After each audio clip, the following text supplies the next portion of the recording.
So we will finish up the 6th half of this 3-class series, part B of class 3, and we'll do that by exploring more of the level of pure sattva, out of which one moves from the mixed sattva that Shankara was using as we looked into the 3 sword fighters chart.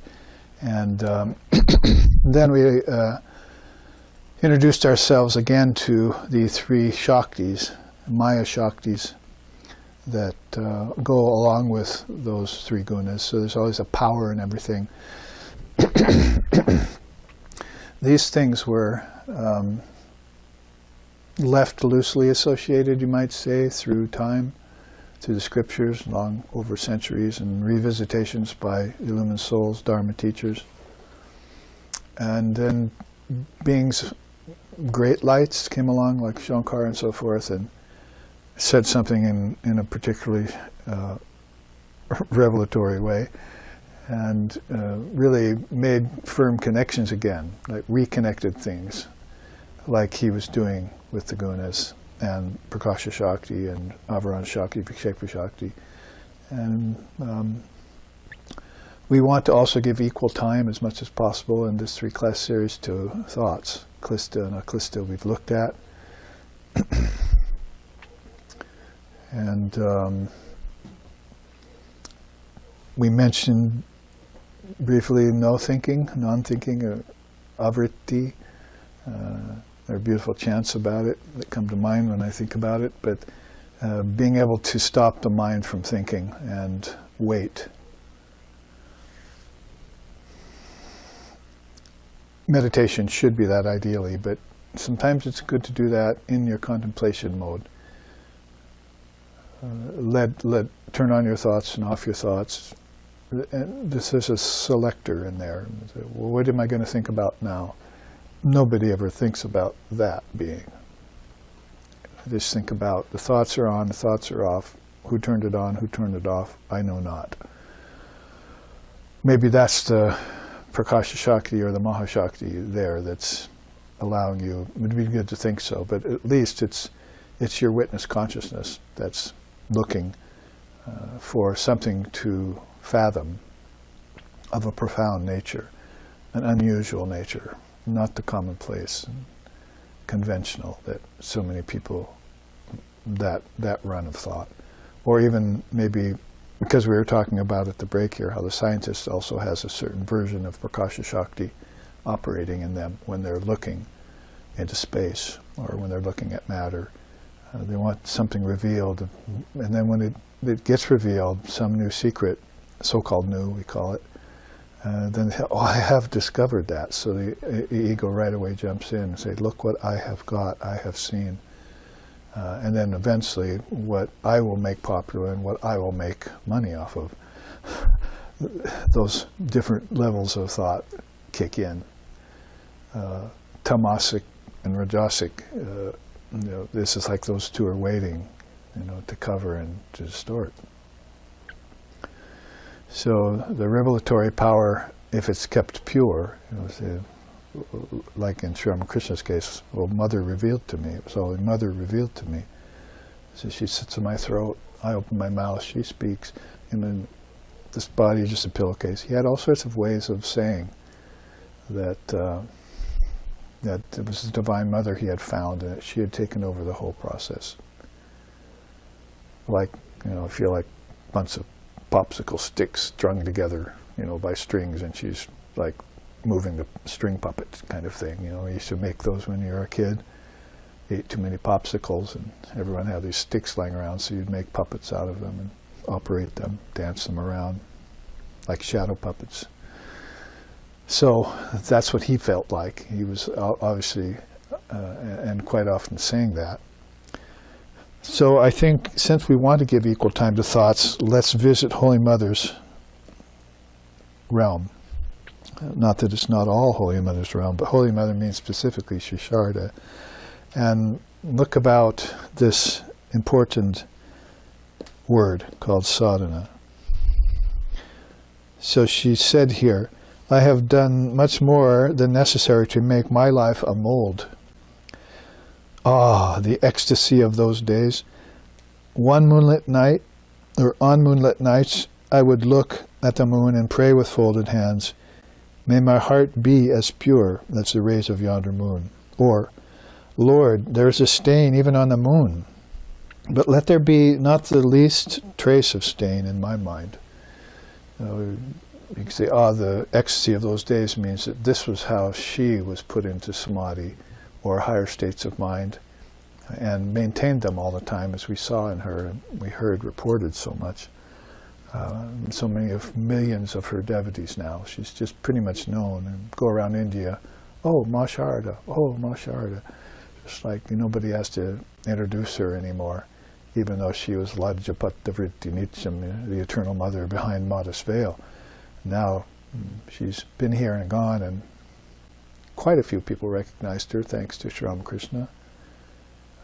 She's a village cat that rolls in ashes, kind of things he said about her, humorous, that most people couldn't recognize her because she seemed like a humble village woman. Songs written about that. Yeah. Vaikuntha hate Lakshmi elo Vire vritti matite Vaikuntha hate Lakshmi elo. Lakshmi has come back. The Divine Mother of the Universe has come back, and from out of Vaikuntha, where Vishnu and her reside, and now in Jairambati, she's now incarnated herself in this tiny little village of Jairambati, and it goes on like this. Beautiful, unknown hymns that have been written by many of the people who saw her and even heard about her afterwards. So a little bit of an introduction to this being who was encouraging us to do japa of the mantra, because that was leading to purification of mind. One of the better ways to lead to purification of mind. You'll see as we go through this, which is not going to take, doesn't need to take much time, but you see there 4 bubbles. One is worship of the great master, one is japa of the mantra, one is meditation on the Ishtam, and the other is wisdom as compassion. And these were 4 selections I made, 4 of the favorite things, or the main things, Prakasha Shakti style, that stood out to me when I think of her and when I study her and meditate on her, right there. And if you were following the first one, worship of the great master, you would maintain a shrine and an altar, and you would light candles and incense and sing to the deity. It's just as if you might go over to your mother's house one night if you're a grown man, sit her down and light a candle in front of her, burn some incense and sing her some songs. So it's just, there she is, your Divine Mother. So you do that in a sacred place where you've installed her, which is really just a representation of where she's really installed in your heart, in the heart chakra, where you're supposed to meditate upon her. But all of this is Vaidya Bhakti and Gauna Bhakti and turns into Raga Bhakti. It's all these levels of increased devotion that come about from participating in this kind of purification. And then you'd offer puja and arati to her, as we do at ashrams, and they do even at monasteries and so forth. And millions of people now doing that in their homes and in their parents' homes and their ancestors, and in cities around the world, and in centers and ashrams and in monasteries, worshipping her. If you were to use another avenue of purification, then japa of the mantra is what she would ask of you. And the first thing, of course, we would say parrot-like repetition of the mantra. She would say, even that helps a little, because you're saying different words than you usually are saying to people in the world. So, like the man who was having trouble, and so he said, in the woods, he said, because he was afraid. So Saraswati, the goddess, thought he was saying I'm, which is her bija. So she came running to him to help him. So even if you mispronounce it or don't say it in the right spirit, you're going to catch her attention, and she'll correct later.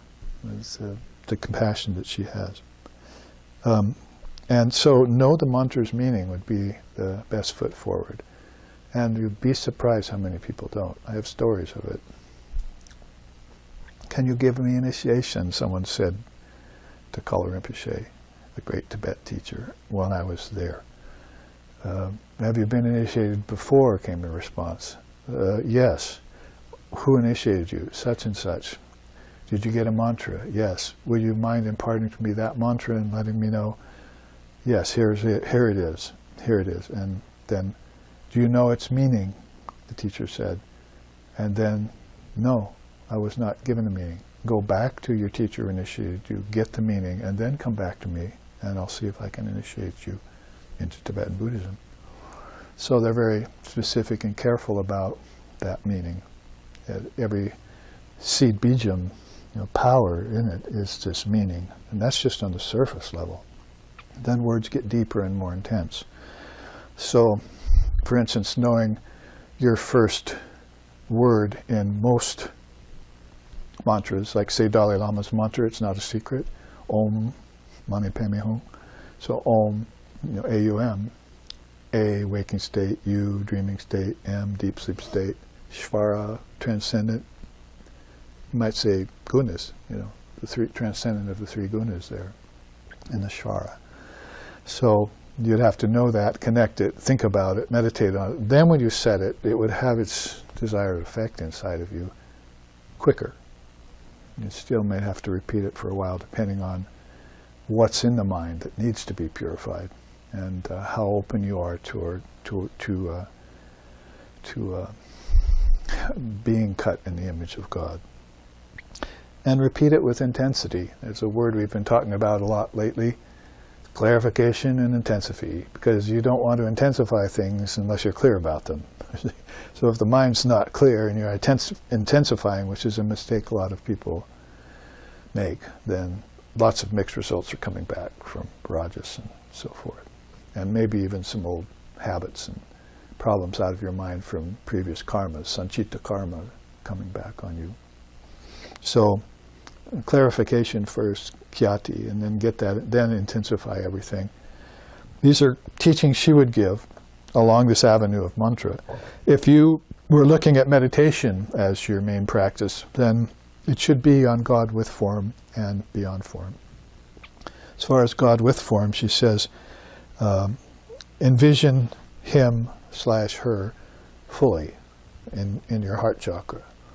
So I've talked to my Hindu students before and other Hindus as I went to India in my 20s and after, and tell me about this process. Well, we build the ishtam from the ground up, just like a building, like they do with the form that they worship at their pujas and so forth. They'll build the whole thing out of clay and vermilion paint and various things, decorate it, worship it.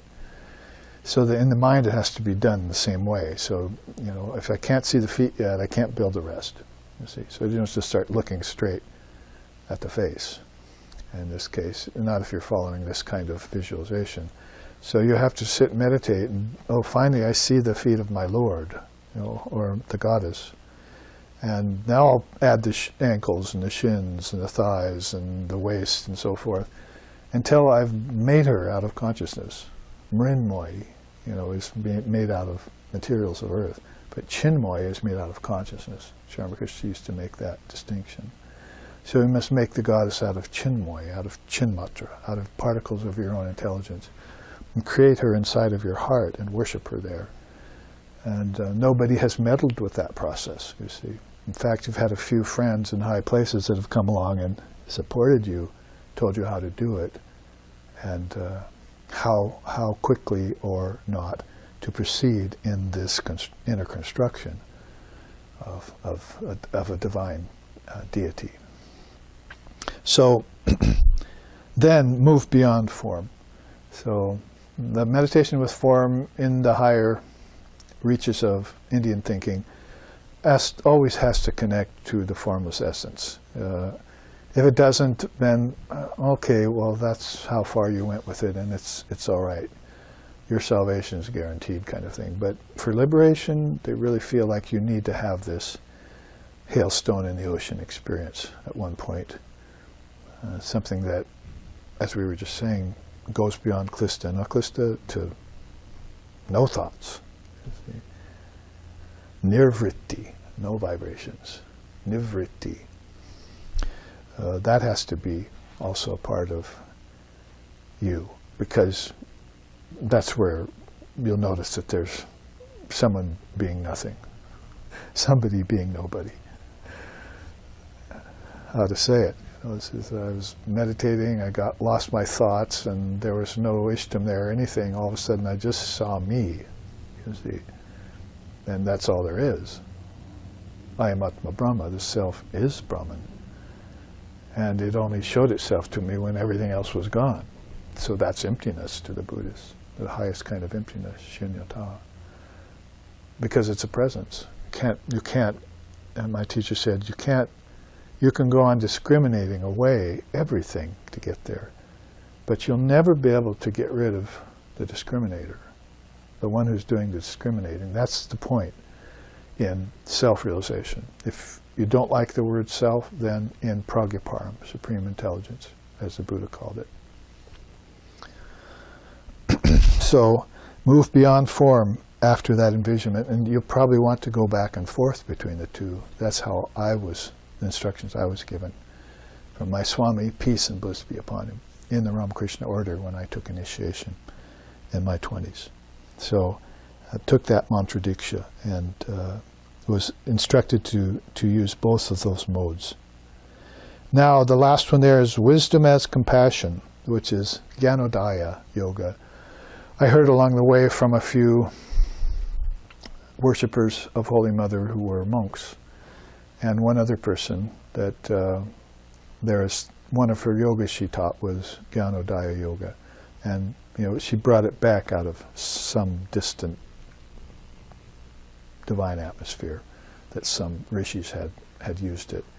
But it was like having compassion for your own self by going away with your own unreal suffering. Why are you holding that? So that's the first stroke of compassion you have, is just free yourself. Why do you need to be bound and go through all that? There's just no reason for it whatsoever. You might want to look at the gunas for that, and maybe figure them out of the quotient, or hang on to sattva for that. But for a while, see. But then eventually, then you'll have this highest state of compassion for others too. You say, I did it. I can show you how to do it. Like she said. In fact, where is that?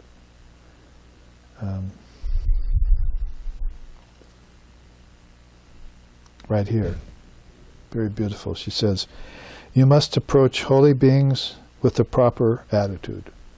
Next, dive deep with the noble ideas you receive from them. Then turn and help and serve others. This is the most beautiful threefold advice I've ever heard, in spiritual life. Approach holy beings with a proper attitude, dive deep with the noble ideas they give you, then turn and help others. And that's the full dharmic spectrum. It will reveal the despicable nature of adharma, and the preferred level of dharma, and the goal of human existence, which is svadharma, another beautiful triputi that you could very easily connect with the gunas. So if you are following the path of Jnanodaya, wisdom is compassion, or wisdom as compassion, destroy mental distractions. So you're kind of on the Jnana Yoga track, where you see the Bhakti Yoga passes up here, Mantra Yoga and so forth. So, path of meditation there. So it's really pretty much kind of a 4 yoga package again. So you want to, if you're following this, wisdom gets rid of ignorance necessity so that love can burgeon forth naturally, then you're going to, as I said earlier in the first half, inspect your mind and find all those dark specks the white paper and the dark specks. You see, it's pure white down here, holding up the light, you see dark specks in it. Find those and remove them. Erase them, cut them out, whatever you need to do, and make it purer than the moon, because the moon still has spots on it. Purify the mind then with knowledge. Once you've gotten rid of the ignorance, the knowledge can really help you. Once ignorance is mixed in with it, like in Rajas and Tamas, or even with mixed sattva, the knowledge you're getting isn't quite doing it until that moment comes along. When you've, cut your teeth on it, and you've eaten it, you're in the process of digesting it, and finally it's a part of you. When all of that has to happen, then you're going to have to be imbibing more and more of the nectar of non-dual truth, and hearing that from these great sources, both ancient and timely, and in the form of your own teachers, living teachers. So purify the mind with that further, because once ignorance is gone, it can come back, come dancing back like green scum, because maybe really convinced Avarana Shakti and Vikshepa Shakti that they don't exist anymore?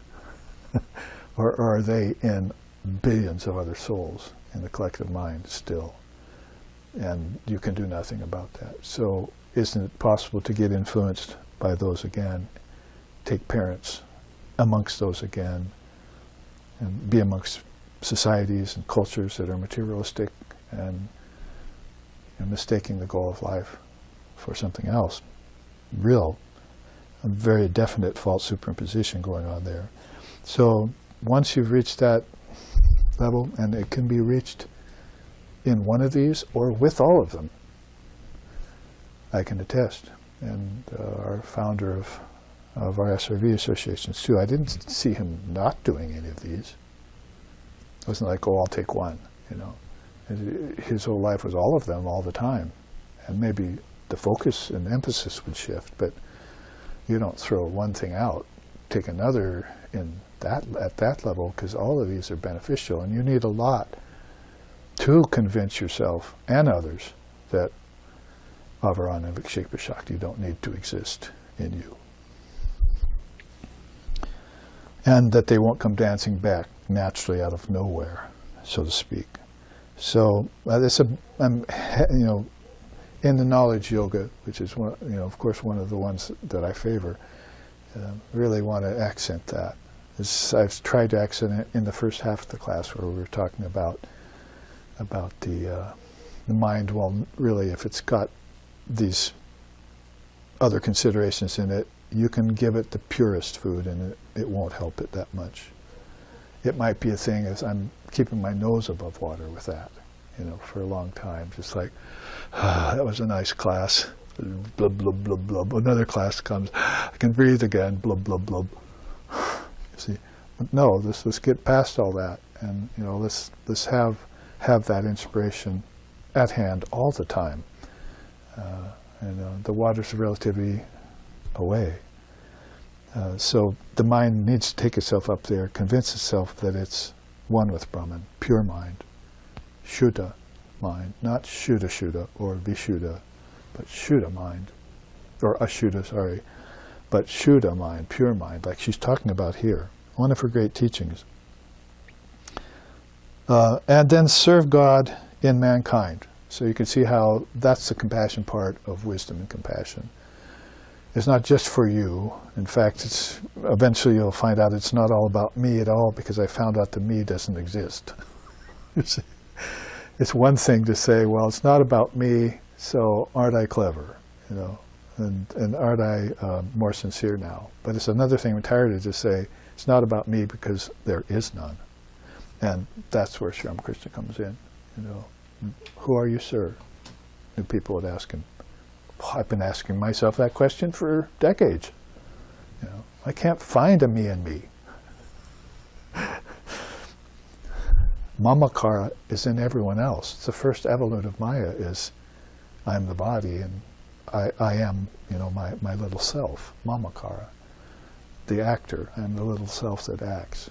See, it's in everyone from cradle. Will it be there at the grave? We certainly hope not.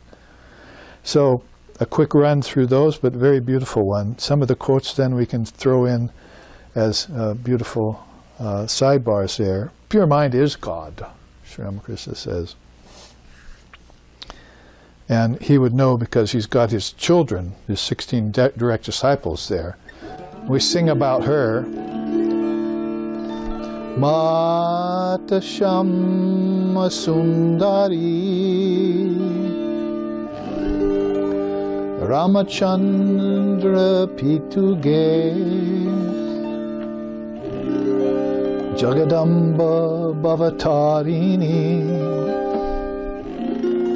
Uterile Navade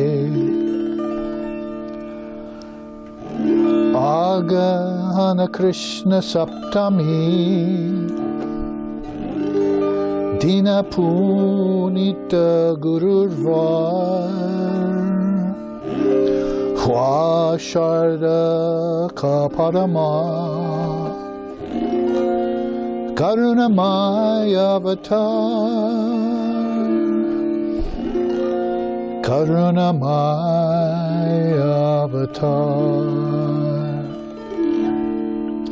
Jaya Rama Bhati Punya Gati Sahaja Sukriti Mahodara Chiramano Bhavana Bhumi Pavana Shasha Sundara Urvara Mangala Vidatri Shanti Datri Pavana Vishoka Timirana Avatari Mata Divya Gata Vimala Bhumi Ritambara Jaya Rama Bhati Punya Gati Sahaja Sukriti Mahodara Chiramano Bhavana Bhumi Pavana Shasha Shamara Urvara Shasha Shamara Urvara. A beautiful hymn written in our own lifetime. Unknown hymn, really. O Mother of the Universe, singing about Sharda. You are the savior of the worlds. Incarnate in fresh form in the house of your mother, Shamasundari. The beautiful, pure Shama, and Father Ramchandra, father's name Ramchandra. This most auspicious incarnation that you have taken took place on the 7th lunar date of the dark fortnight of the month Argadhyana, which is December, on an auspicious Thursday. Then you bestowed all that is auspicious since your birth. You granted peace to others, and you destroyed our sorrows, delusions, and ignorance. You graced us with a celestial form, a pure intellect filled with truth. You incarnated in a tiny Indian village of Jairambati, naturally inhabited with pious people, in hallowed lands that are always pleasing to the mind, green, rich, with fertile soil. And it goes on and on like this. A beautiful hymn about Holy Mother. So, yes, pure mind is God. Sri Ramakrishna would know. He had the Divine Mother for his wife, and all these divine children, 16 divine monk children, as mind-born sons. So she says further, whatever you want to achieve, do it now. This is the right time. Through sadhana, the ties of the past karma are cut asunder. So here's, you're not just saying it and then not giving you anything to go on. There's the sadhana, 4 yogas, if you will, that she would provide you with, like the hymn says, and that she would encourage you along those paths. And she says, those who have come to the Master and I have not assembled for fun. They know how fortunate they are in getting a human birth, which will be next week's God blog, by the way. They have not assembled here for fun, none of them. If you've come here to use the earth as a vacation land or to satisfy your desires and other things, all power to you. May you take the highest route to do those, accomplish those things. But they have not come here for any of that. And come here to awaken sleeping humanity to their true nature and free them for all time. There you see one of her names. Japahardini means perfect in the art of japa. So that was the one yoga that she could not only hold up to you, give you initiation as she did for thousands of souls, who then, like my guru, came to the West to give it to us, because she gave it direct to him. And then take that mantra out and show them the meaning, show them how to recite it, tell them how to pronounce it, use a visualization meditation with it, and realize your oneness with divine reality via that beautiful process. So that's japahardini. But she said, remember, japa is not the goal. She said, it's a means, one of the best means to it. So we see it, in Islam, the names of God. We see it in Christianity with Mother Mary, and we see it in Sufism and so forth. They're using these divine names and these mantras to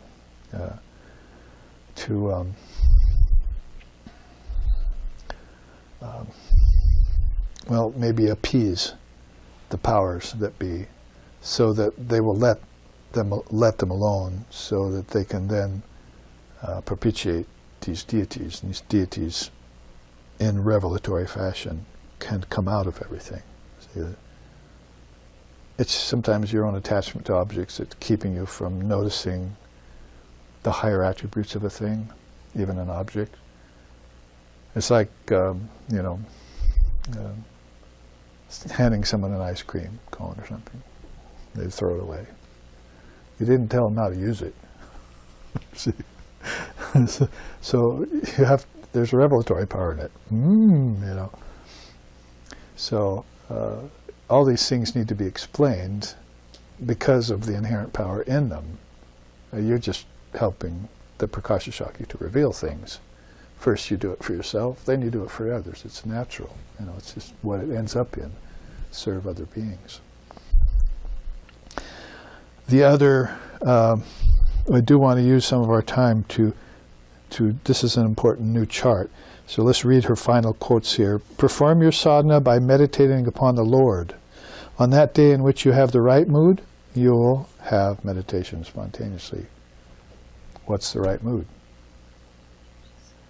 Sattva guna. So that's often used, she said, watch your mind the same time every day, morning, night meditations, especially in the morning, because when you get up in the morning, that tamas crept in on you, and you don't feel so well. Where did it come from? Who knows? Or you're restless, you jump out of bed and you're running around, so you're enthusiastic. Well, that's good, maybe.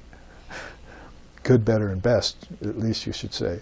But anyway, those kinds of teachings are there that she gives about watching your mind all the time, because then you'll know it changes.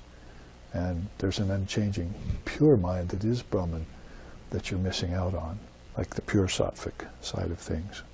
So you always encourage the mind to go there, stay there, watch the thoughts or lack of thoughts that are there, watch the gunas or lack of gunas that are there, and be the Eskimo watching snow conditions, as the Zen Buddhists say. As the timepiece on the wall goes on ticking, so too you must continue to repeat God's name. Thus you will attain everything. And I said this already as a metaphor earlier. Master used to fall in samadhi upon seeing Mother Kali's image adorned with 7-stranded garlands I fashioned from full-blown jasmine and rangan flowers. Beautiful. Just even to see it with your mind's eye, what to smell it with the inner senses. I haven't gone through that chart for a coon's age, as they say. So it's good that we've gone through it and seen it, and it's on the camera. People can look back on the class to see it. let us see what Sattva Guna at a very high level is about to finish this series. It will be a good way to put an exclamation point on this 3-class series of the gunas of Samkhya and the vrittis of yoga. So back to the vrittis of yoga, this was more about thoughts, right? I mean, you saw how the gunas were kind of worked into it and mentioned once in a while, moods and so forth. But this really has more to do with your thoughts and how you can change your thoughts, even transform your thoughts, or even not think. Remember, I sent like 608 verses on the Outman I composed at the end of his life. He was passing from the body, so I wrote him 808 verses on the Outman. He wrote back to me and said, oh, this is the best of Vedanta thinking, or not thinking. So I always knew that I was on the right track with that, turn off the thoughts kind of idea. We don't want it to be an abject void, as they were saying, or something that's, as described in some problematic vrittis in yoga, that Father of Yoga talks about. There's got to be that presence there in the emptiness. There's got to be your attention to it, your deep savoring of it. We used to use the word savoring of consciousness. Or the satisfaction of watching snowbanks pile up on a dry road. And you can only use metaphors and analogies and to describe some of these high truths. So these 3 mountain climbers here, I think that bottom one's a woman, looks like, and then maybe the top middle one's a woman too, but whatever the case, these are enterprising beings. They're intrepid spiritual travelers, as Lex used to say. We want to be an intrepid spiritual traveler. So they're up that face, fearless, and they're going to reach the top, as the 3rd one has begun to do. And this is you can see there the pure yogic balance of this picture I shot once of these 3 birds in the air, and managed to get that, minimize it down to put it on the chart. But those 3 gunas you see right, like facing each other in perfect balance, watching each other, observing each other, knowing the cosmic process and so forth, is there at that level of transcending reflections. But let's not jump there quite yet. Let's look at the traits of mixed sattva first. You'll recognize them because many of them were there at Shankara's chart with the 3 fencers, so we can go through them quick. Absence of pride, beneficial denial, observance of spiritual practice, control of sense organs, faith in God or self, devotion to Ishvara, desire for liberation, a divine nature, and renunciation. I would say probably the only comment that comes to mind in repeating these is that divine nature, daiva, is very important. There are people with animalistic natures and there are people with heroic natures, the Tantra says. But these people with divine natures are very exceptional beings. And so if you come to the body with those, you take your incarnation with those, and then have chosen right, your path, your parents, everything, in a dharmic country and so forth, then you're exhibiting your higher sattvic traits as you grow up. Oh, that baby shines, or that soul is, illumined at 6. What kind of soul is that, like Shankara? And then you're also exemplifying these teachings. You have to be about your father's business as quick as you possibly can inside of that particular culture that you've been born in, what they will allow. So, mentioning about divine nature, something we want to claim here so that we'll always bring it with us. It's almost a safeguard against every problem that could happen in Maya. Almost like, getting Prakasha Shakti on your side, and having Sattva Guna on the other. What can ever foil your attempts anymore? Now, the traits of pure sattva below there, it is Atma Sattva. That is, it's pure prasadam. The beautiful teaching, if you think the word prasadam, there are 4 kinds of prasad, basically. And, samprasad, there's food, anaprasad, there's mood, and there's there's Adhyatma Prasad, the mood of your true self, is the pure mood of yourself. And Chitta Prasad was the one I list out. That's your thoughts.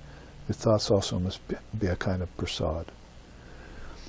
That's a beautiful teaching in mother teaching, the 4 kinds of prasad. So that pure sattva is pure prasad. Pure prasadam. You're enjoying exquisitely everything you take when your mind's in that. You don't have a bad meal or a bad sleep or a bad day. It's just everything is the way it should be in divine life. And waking, dreaming, and deep sleep aren't there anymore, as the Advaita would sing.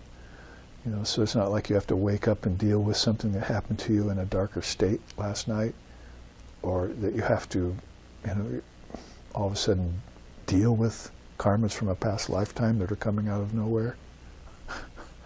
You've just reached this prasad balance, and you see them living in that.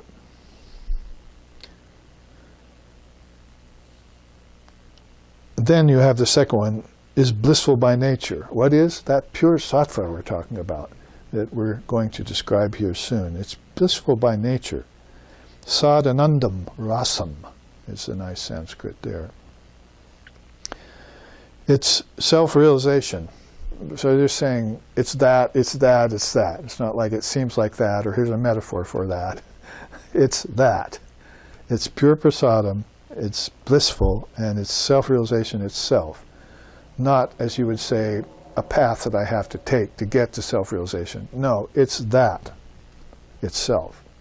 All paths leading to it, they're over there in your sadhana for purification.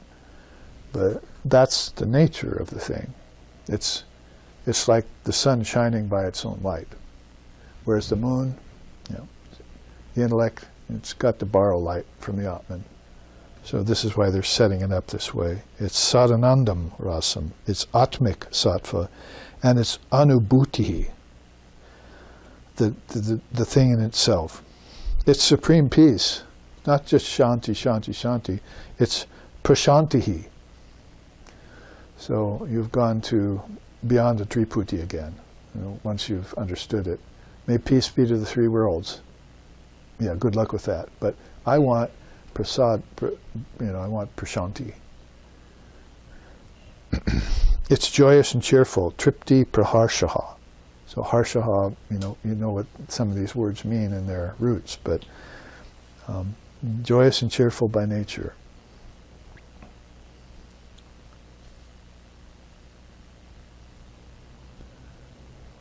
At that level of this climber who's making the way up, you see, this quote is very nice. Shankara says, when the veiling power disappears, the distinction between the universe and Brahman becomes clear. And change is then perceived in phenomena only, never in Brahman. Can I get a hip hip hurrah for that? Yay! You see, I mean, that's a real, how they say, banner day, That's a real landmark in spiritual life, where you could say that. I see all change takes place in the world, not in me. Brahma is transformationless, and so few people understand that, particularly in the West. They always want to attach some vestige of transformation to Brahman, like going to heaven or whatever it might be. No, leave that in the list over here that that we gave you. Connect those two and think of it that way, or don't think of it at all. That is, once you reach the highest elevation, give up thought, just like you would give up breath. So a beautiful quote Shankara is guiding us on. Now, the second level of this, because I found this image, I was very happy to have those 3 levels, because it's a good way of describing sattva shuddha as we begin to ascend. So here's the way I put the title of the chart, which I forgot to give you: Sattva Guna, Transcending Reflections, and Liberating Methods of Advaita.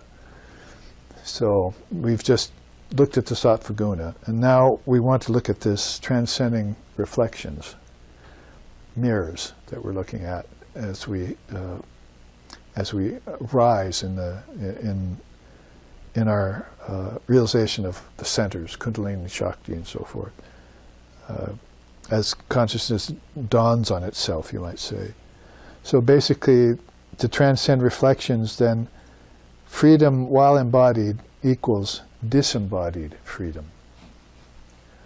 So you're not thinking, as my teacher used to say, I'm not interested in a post-mortem emancipation. You would stop everyone's thoughts, whatever thoughts they were having in the hall, from the lectern up there, say, I'm not interested in a post-mortem emancipation. So if anyone was thinking from their own Christian kind of way of believing, even if people didn't believe in rebirth, all of a sudden they believed in it because this great soul standing there did, but he was giving you a higher turn on it all. He's not waiting for his freedom because Avaran and Vikshepa Shakti will steal it from him when he's not looking. See, Tamas and Rajas might come along in any given mode or mood and steal it. Like one song in India says, "O death, do you think you can steal Divine Mother realization from me like candy from the hands of a baby? I'm not immature anymore. You can't do that to me." So it's that kind of vigil has turned into that kind of assurance, certainty. You've got the courage of your convictions. I like that saying. So then you become assured that if I'm free here, I'm free everywhere. I was free before, I'm free now, and I'm free after, but before, after, and now don't really exist anymore. The Avatut can sing about that if you like. Knowing that perceiving difference from Brahman brings fear. If you're one with Brahman, there's no fear. If you have any sense that you're not Brahman, that's where fear will sneak in. That's a Gaudapada teaching, really. Shankar's teacher brought that forward. Fear always persists in the absence of a knower of Brahman, he says, in the firebrand, I think, part of the Gaudapada's Karka on the Mandukya Upanishad. So if that fear is there, then you're not certain. You don't have the courage of your convictions around the inseparability of you and Brahman. And that's the second great delusion in the Annapurna Upanishad of the 5 delusions. I told you the fourth one in the first half. That's the second one, is that you're absolutely sure that the Jiva and Brahman are one thing, despite appearances. Despite all appearances to the contrary. And there are many of them. We're just talking about the philosophical ones here, for minds that are, into yoga. We're not talking about the things that are there for the poor people who haven't discovered yoga yet, who aren't doing sadhana yet, are still gravitating in conventional religion in rounds with their ancestors. Let's not go there. It's like getting the real thing from the real source in a few words. If you have the mind to search that out, listen, and see the garland of Rangan jasmine flowers around Annapurna's neck, that'll have its effect. And then you should be celebrating the glory of the indivisible self. You see, that's not the individual self, in case you didn't hear me right. That's the indivisible self. So we make a strong distinction between those two. The individual self is the ego. Ripen that quick, and then it won't get in the way, Sri Ramakrishna says. But the indivisible self, that's the Outman. It's one with Brahman. It's just that it has taken on 5 sheaths, apparently. So that's the only, people ask you, why do you have so many words for that reality, like Atman and Brahman? Well, because the Atman can take on sheaths if it wants, or it can be covered and take on sheaths too. People can cover it. We know that. But Brahman never will, never can, never was covered. Those kinds of ideas don't occur in Brahman. Worlds, people, beings, qualities, attributes, dharma, Atmagyan does not occur in Brahman. So, what to speak of all this lower considerations that people have to suffer? Even the higher things go away there. Which is why mantra in the Lord's name will lead you there, to the gate. But you have to pass through it. Dealing with ignorance via abidance in the Atman. If you could do that instead of having to do sadhana, it's there.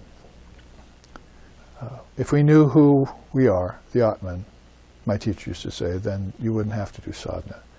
And he was loath to say that to us, because then people would probably run away and say, hey, did you hear what he said? I don't have to do sadhana. But that means, how else are you going to know your Atman through the thick of all this? Through the thick and thin, through the smoke and mirrors, through the reflections. How are you going to know the original is the reflection? Then observing the unreality of the world via constant discrimination. Like wiping the mind of the mirror clean every day. It's not the Atman, so it's going to collect some dust. So just get up and wipe it every day. I see not a speck on it. Because smoke will stain a wall, but it can't stain the Akasha, Sri Ramakrishna said. So you want to make sure to have those cleaning utensils out, called purification, so that you always get the perfect view of your true nature. You'll never be in doubt of it. It's what the rest of this is all about. You can see why these reflections can come along. You can see through them to the ultimate source. Remaining of cheerful mind and disposition. That would be that utsaha is a nice Sanskrit word. You're always enthusiastic, like our founder, like Siksin, SRV, was always just supremely enthusiastic. Vivekananda said something like, basically, my mind is just so inspired to know that there are people in the world who are hearing the words of Vedanta. That was the thing he wanted most of all. And it really inspired him to know that people were hearing those ancient words of the rishis and maybe would act on them. Seeing that the real is blissful and the unreal brings suffering would probably be one of the final reflections that you'd have to, you could leave the house of mirrors at that point, you see. That mind that's still suffering differences, even at this higher level, because those become more minute and, the specks in the mirror much smaller and tinier, like matra tiny. And but that one realization would say that if suffering I'm experiencing is not real, then why is it there? And why am I holding it? And the immediate shift of consciousness from that point would be to the real. Establishing oneself in the real. That's Nitya Vastu Viveka. You discriminate between the eternal and the non-eternal. And when you do, it's the wheat from the chaff kind of teaching of Jesus to the people. And you've arrived. Now, that sattvic state that we were talking about, if that went away, those non-dual truths would go away. They'd become fuzzy. And you wouldn't feel the same power from them because your mind dropped. So you see why you want to keep what he said before, remaining cheerful, constant discrimination. These are the attributes of pure sattva. So until you can go beyond the gunas completely and not suffer return to the gunas against your own will, then that's what's going to be required of you, to remain in that balance, yogic equipoise. Being clear that there is no freedom for body-bound souls is another thing. Because the mind is a kind of body too. It's called a subtle body, or sukshma sharira. And you've got the gross body, stula sharira. But this mind is a whole kingdom of heaven within itself. That's where all these lands lie. That's where all of this came from. The finite came from the infinite. You're talking about the territory of the mind, and what's beyond it is the province of the enlightened. Gaudapada says. So you're stepping in the levels of your own consciousness, and at that sattvic level you're having these new revelations visit you at a higher level, and they're beginning to show you things that need to be remade to cut yourself an image. Like Vivekananda trying to convince Advaita, when she was a very upright, positive, very tuned in person. Sorry, we have to remake your mind. You don't understand India. If you're going to work here with India and take on the orphans and do all the great work she did, there's some things you have to understand about India, the rishis. What you're seeing here in India is tamas right now. Unfortunately, what I have to show you is pure sattva and beyond. Those things you need to have a whole new schooling in. It's a new education. And you can read those beautiful things in her journals and some of the things she wrote about, like Master as I Saw Him. It's a good book, So she was really keenly aware of him being a great teacher and listening to him very deeply.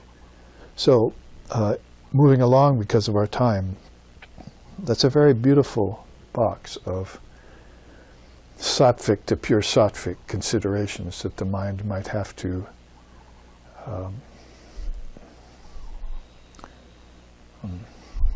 introduce itself to and reflect upon. At the top there, we'll end with the quote, but let's look at the liberating methods of Advaita Vedanta. That would be contemplating perfect union with Brahman, always. Like, I'm not interested in a post-mortem emancipation. Why? Because I was always Brahman, and Brahman doesn't dream. All dream takes place in nature. Shall we go down to the bottom of the chart and reread? All changes and phenomena are taking place there, not in me, and I am Brahman, so not in Brahman either. Disconnect the dots. And then meditate on those dots, isn't it? Om Drishram Pratitam Pravilavayan San Matram Anandaganam, a mass of pure bliss. Vibhavayam. Samahita Sang Bahir, the outer, Antaram, the inner, Va. Take them both into one state of consciousness. Meditate upon them, pass your time contentedly, and be free. You see.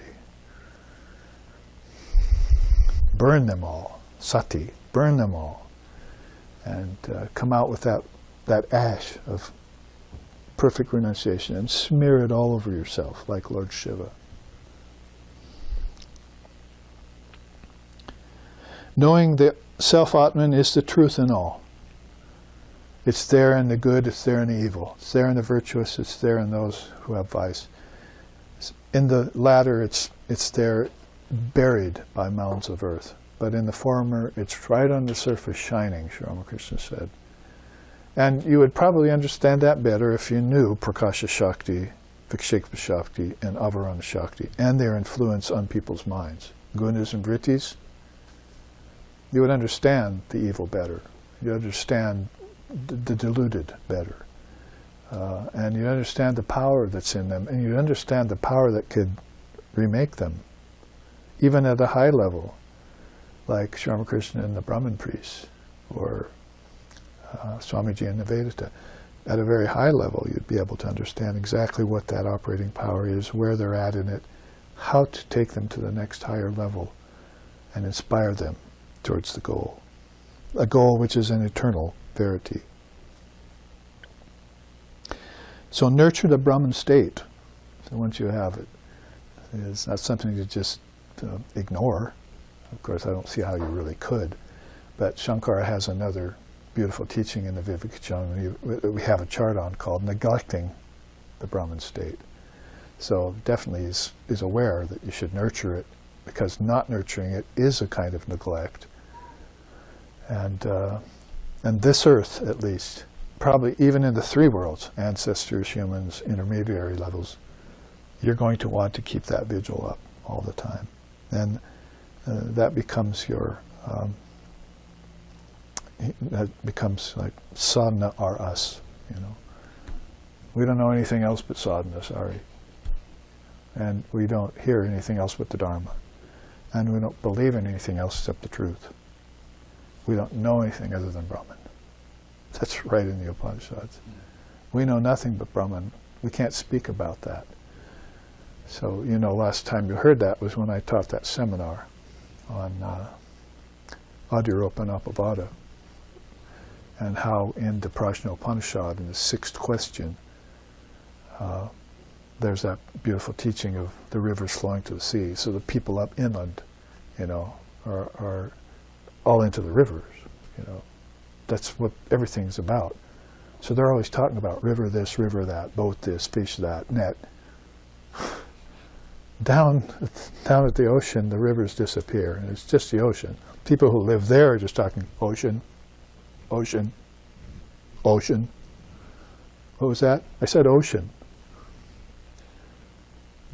The rivers are gone.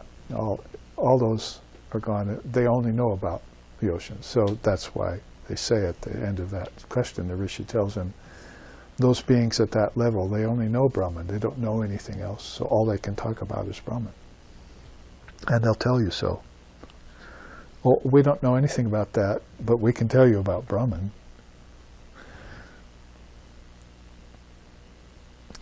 So here's another look at that method. If these are methods that are so inscrutable, I mean, almost invisible, you know, that you wouldn't think, you'd think maybe they'd just be something to consider and agree with, and that's it. But here's the next one, carefully observing avarana and vikshepa shakti. So what I just said, if you're going to want to help others and have wisdom, compassion, that's one reason to always keep your eye on veiling power in societies and distorting power in societies from a distance. From a distance. So basically you want to make sure you don't get into Maya and muck it up with everyone else. But you, Sri Ramakrishna said, you observe Maya from a distance and study it. So in that way, Avarana and Vikshepa Shakti can offer you up a lot of insights about people, nations, birth, life, death, rebirth, whatever it is you want to know. Probably you don't need to know it at that point because all you know is the ocean. So you'd look at that and say, ocean.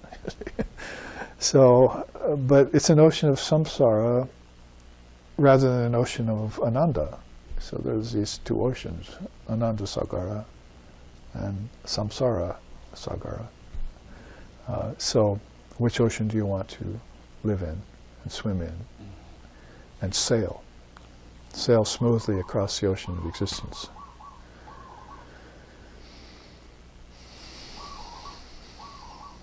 At the same time, you'd note the clear distinction between the seer and the seen.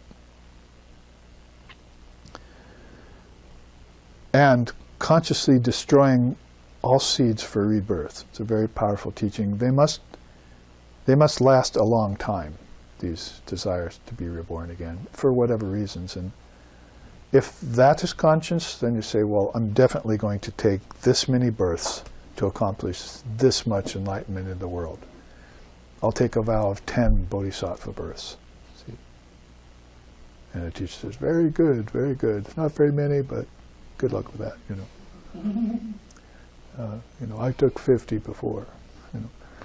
So, in that way, they will keep seeds, you know, candles of ego, Sri Ramakrishna would say. Take that, not give up the ego completely and dissolve it into nothing, but keep some little desire and bring it back. Maybe in Sri Ramakrishna it was like eating rasagolas or something. Well, I'll keep that desire. Come back. And Swamiji, it was chocolate ice cream. Yeah, we all know that.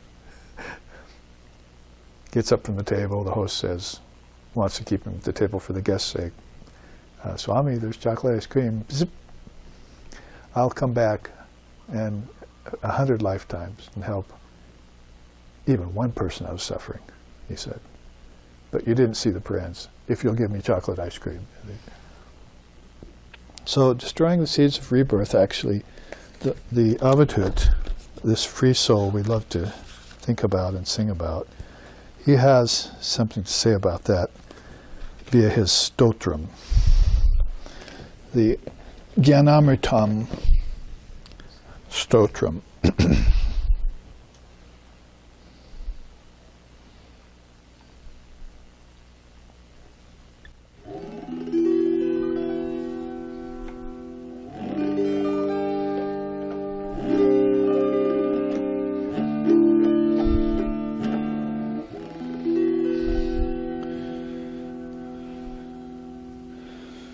Samsara satatilata nachame kadachit santosha satati sukho nachame kadachit agyana bandhanam idam nachame kadachit gyanamritam samarasam gaganopamohan Jnanamritam samarasam gaganopamohan.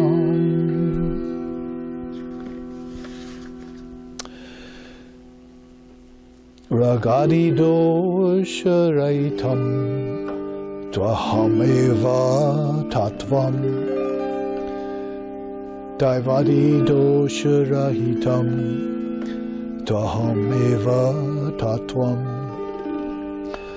Samsara shokarahitam tvamamevam tattvam Jnanamritam samarasam gaganopamohan Jnanamritam samarasam gaganopamohan. He goes on singing about bodies, basically. It's like 2 or 3 of these 40 verses are about bodies and bodiless state. In the first one he was singing, the clinging creeper of birth and death has fallen off my true body. That would probably be the mind.